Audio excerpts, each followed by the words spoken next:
ചക്ക വേഗം വെച്ചു. ചക്കയ്ക്കകത്ത് ഉപ്പും മഞ്ഞളും ഇടണം. അല്പം വെള്ളവും കൂടെ ചേർത്തു. കാരണം ഈ ചക്ക എരിശ്ശേരിയാണ് നമ്മൾ ഉണ്ടാക്കാൻ പോകുന്നത്. അത് ചക്ക വേവട്ടെ. നമുക്കിവിടെ കടുക് പൊട്ടിക്കാം ഒരു സൈഡിൽ കൂടെ.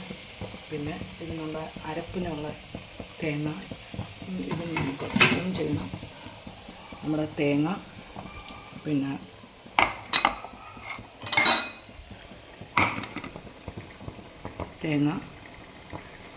കാന്താരി മുളകാണ് ഞാനിവിടെ യൂസ് ചെയ്യുന്നത്. 2 വെളുത്തുള്ളി അല്ലി, ജീരകം അത് ഓപ്ഷണലാണ്. ഒരു 5-6 കുരുമുളക് അത് ഓപ്ഷണലാണ്. ചുവന്നുള്ളിയും ജീരകവും പച്ചമുളകും അരയ്ക്കും. തേങ്ങ നമുക്ക് നല്ല പോലെ ചേർക്കണം. അത് ഒരു നല്ലൊരു അരവാവണം. പിന്നെ നമുക്ക് ഈ തേങ്ങ അരച്ചെടുക്കാം. ഇത് നമ്മുടെ ചക്ക ഒരു വെന്തിട്ടുണ്ട്. അതിലേക്ക് നമുക്ക് അരപ്പ് ചേർക്കാം. എല്ലാം കൂടെ നമ്മൾ അരച്ച് ചേർത്തിട്ടുണ്ട്.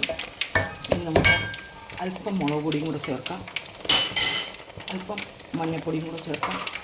ഇത് മിക്സ് ചെയ്യാം. നമ്മൾ ചക്ക എരിശ്ശേരിയാണ് ഉണ്ടാക്കുന്നത്. ജാക്ക് ഫ്രൂട്ട് എരിശ്ശേരി. ഇവിടെ നമ്മുടെ കടുക് പൊട്ടിക്കൊണ്ടിരിക്കുകയാണ്. ഇതിനകത്ത് കരിയാപ്പിലയും കൂടെ ചേർക്കാം.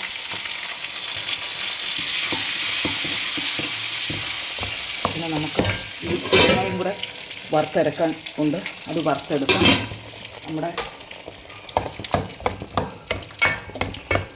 ചക്ക എരിശ്ശേരി ഇവിടെ റെഡി ആയിട്ടുണ്ട്. അല്പം കരിയാപ്പിലയും കൂടെ ഞാൻ ചേർക്കുകയാണ്. പിന്നെ നമ്മുടെ തേങ്ങ മൂത്ത് കഴിഞ്ഞു. അതുകൂടെ നമുക്ക് ഇതിനകത്തോട്ട് മിക്സ് ചെയ്യാം. റെഡി ആയിട്ടുണ്ട്. നമുക്ക് ഇത് അടച്ച് വെക്കാം. ഒരു